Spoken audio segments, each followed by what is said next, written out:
Yesu atakuerengan anake awinom Bekuvala za chifodom za kuwala zo zake anake angongan nyenyezi zamamang atawala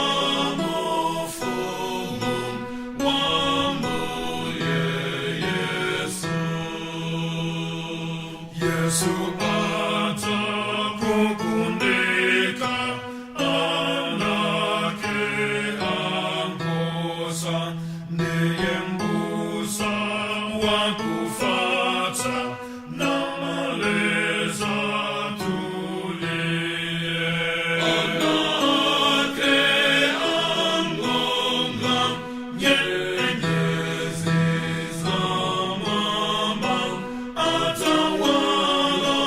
mofumu wamuye Yesu kutachela chikulijala sanda tu sanda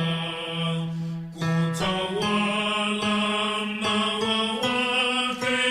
pompano pose ake angonga